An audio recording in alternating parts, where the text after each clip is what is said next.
SIM Registration Act dili pa mapatuman hangtod nga maumol ang Technical Working Group alang sa implementing rules and regulations nga mao'y basihan sa pagpatuman unya niini.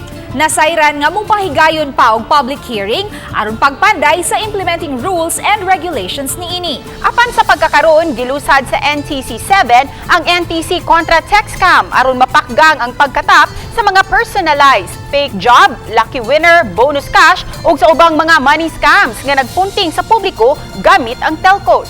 Aniya ang report.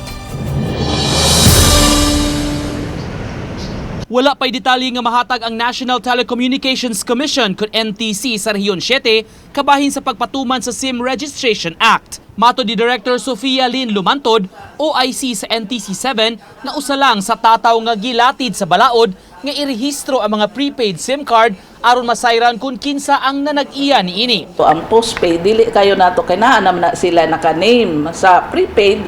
So, mabalaan na to o kinsa, so masunda na to o kinsa ato ang atuon. Usa sa tumong sa balaod nga maminusa na ang mga text scam ug ubang matang sa pagpangilad gamit ang cellphone. May pahigayon untang kutay sa mga public hearing aron pagpanday sa implementing rules and regulations. So ato ang mga consumer ug naay mga kinahanglan apan mahimo naton draft nato sa atong IRR. So na sila mga input kay naman ay proper public hearing. Sa pagkakaroon, gilusad sa NTC 7 ang NTC kontra text scam aron pahugtan ang kampanya batok sa pagkatap sa gihulagway nila nga personalized fake job, lucky winner, bonus cash ug sa uban pang money scams nga nagpunting sa publiko gamit ang mga telcos. Lakip sa gisugyot sa NTC sa nakadawat sa text scam ang pagbaliwala niini, pagpadangat og taho sa NTC ug ang pag-block ug pag-delete niini human ma-report sa ilang opisina. Uban ni Godfrey Relien, Nico Sereno,